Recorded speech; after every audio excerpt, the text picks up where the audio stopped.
ये होती है सर पॉजिटिविटी। ये देखो चेक करना सर, तुम कहते हो पॉजिटिविटी फैलाने से क्या होगा,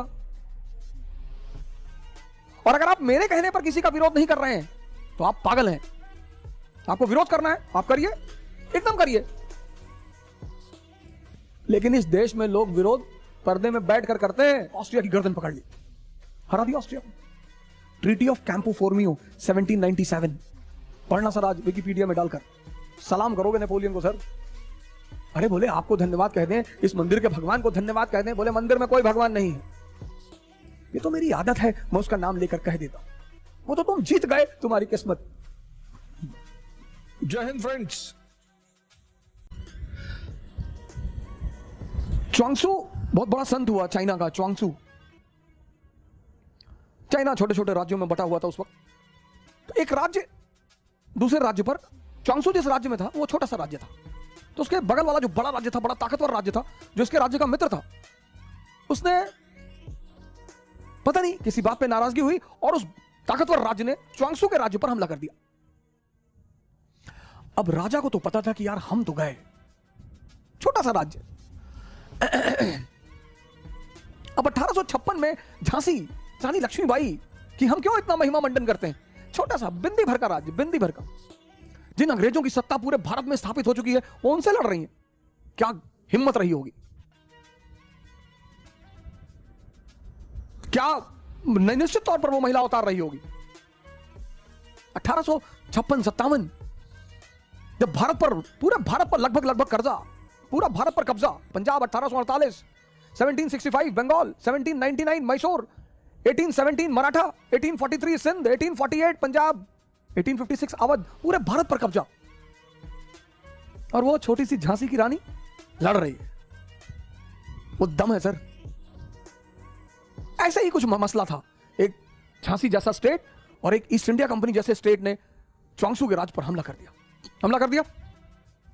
च्वांगसू का जो राज्य का वजीर था वो च्वांगसू से बड़ा प्रभावित रहता था, कभी कभी मिलने आता था कि सरकार, राजा महाराजा भी साधु संगत में कभी कभी बैठते हैं, थोड़ा सा आनंद लेते हैं। तो वजीर ने राजा से कहा कि यार यहां एक संत रहता है, मैं जब भी फंसता हूं ना मैं उससे राय लेता हूं और आज तक राय गड़बड़ नहीं हुई। राजा ने कहा ले लो, अब तो मरना वैसे भी है, ले लो। वजीर आया च्वांगसू के पास, कहा यार ऐसी ऐसी बात है, अगला राज्य तो सुनने को तैयार नहीं, लड़ाई तो होगी और हम मरेंगे। च्वांगसू एक मंदिर में रहता था, तो उसने राजा से कहा कि सुनो, इस मंदिर का जो देवता है वो मुझसे बात करता है, कल आना, और मुझसे वो रात में ही अकेले में बात करता है, कल आना, कल पूछ के बता दूंगा कि तुम लोग तुम्हारा क्या होगा। मैं ठीक। दूसरे दिन वो वजीर आया मिलने, च्वांगसू ने कहा जाओ, विजय तुम्हारी ही होगी, और इस भगवान ने मुझसे आज तक जो जो कहा कभी कुछ टला नहीं, और अगर ये टल गया तो तुम मुझे सजाए मौत दे देना। राजा खड़ा, सेनापति खड़ा, वजीर खड़ा कि अच्छा भगवान ने कहा, बोले भगवान ने। ये सब आ गए ताव में, इन्होंने पड़ोसी राज्य पर हमला कर दिया, हरा दिया। सर ये होती पॉजिटिविटी की ताकत। मैं आपसे किसी का समर्थन करने को नहीं कर रहा हूं, नहीं, किसी का भी। आप एकदम जिस दल का चाहे विरोध करें, जिस नेता का चाहे विरोध, आपका हक है सर। और अगर आप मेरे कहने पर किसी का विरोध नहीं कर रहे हैं तो आप पागल हैं। आपको विरोध करना है आप करिए, एकदम करिए। लेकिन इस देश में लोग विरोध पर्दे में बैठकर करते हैं। सर पॉजिटिविटी में ताकत है। तो राजा जब जीत कर लौट रहा था तो राजा ने अपने वजीर से कहा कि चलो यार च्वांगसू को थैंक यू तो बोल दें, कुछ तोहफा तो दे दें। वजीर ने कहा हाँ हाँ बिल्कुल यार चलते हैं। गया ये सब गए मिलने के लिए, वजीर, सेनापति, राजा सब गए मिलने। बुलाया च्वांगसू को, सरकार हम जीत गए। हाँ बोले जीत गए तो हमें क्यों बताने आए हो, जाओ यहां से। अरे बोले नहीं सरकार आपको धन्यवाद कहने आए। बोले हमें काहे का धन्यवाद कहने आए हो, लड़े तुम, मेहनत तुमने की, हमें क्यों धन्यवाद कहने आए हो। अरे बोले आपको धन्यवाद कह दें, इस मंदिर के भगवान को धन्यवाद कह दें। बोले मंदिर में कोई भगवान नहीं है, ये तो मेरी आदत है, मैं उसका नाम लेकर कह देता हूं। वो तो तुम जीत गए, तुम्हारी किस्मत। सर ये है पॉजिटिविटी की ताकत। कौन मरेगा कौन जिएगा ये किसी को नहीं पता सर, ये किसी को नहीं पता।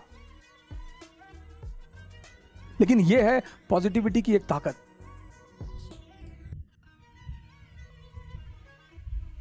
एक छोटी सी घटना और सुनाता हूं पॉजिटिविटी पे। 17 और ये ऐतिहासिक घटना सुनिए। 1789 French revolution. 1789 French revolution.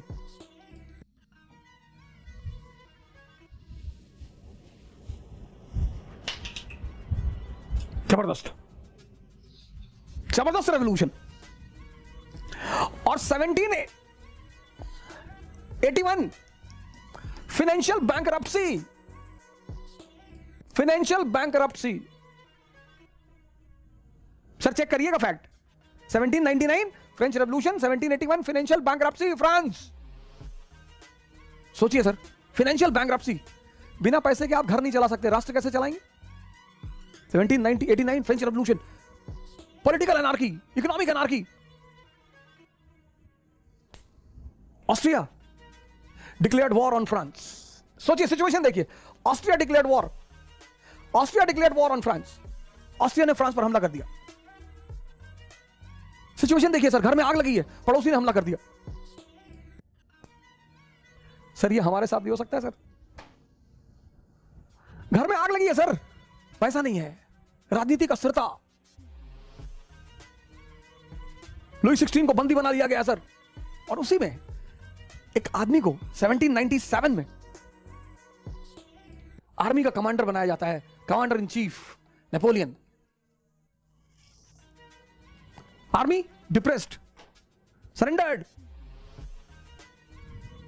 Sir 3 general already resign कर चुके हैं सर, उसको कमांडर बना दिया जाता है ऐसी आर्मी का, कमांडर इन चीफ। आपकी तरह हमारी तरह मिडिल क्लास का आदमी, अपॉर्चुनिटी मिल गई। He goes to the army and he says to the army कि I am the son of God, blessed son of God, blessed। मैं भगवान का आशीर्वाद दिया हुआ बेटा हूं, मैं ना हारूंगा। बोला मैं हारने के लिए पैदा ही नहीं हुआ। आर्मी तो ताव में आ गई कि अरे ये भगवान का आशीर्वाद दिया हुआ बेटा है। और फिर एक तो उसने हिम्मत दी अपनी सिपाहियों को, और सपना दिखाया। उसने कहा ये Gujarat, Italy, land of prosperity, wealth, आओ मेरे साथ, ले चलूं। तुम खाने बगैर मर रहे हो ना, तुम्हारे पास खाना नहीं है ना, आओ आओ चलो। अरे सेना तो आ गई, ताव में कूद गए इन लोगों ने, ऑस्ट्रिया की गर्दन पकड़ ली, हरा दिया ऑस्ट्रिया को। ट्रीटी ऑफ कैंपो फोर्मियो 1797 पढ़ना सर आज विकिपीडिया में डालकर, सलाम करोगे नेपोलियन को सर। ये होती है पॉजिटिविटी।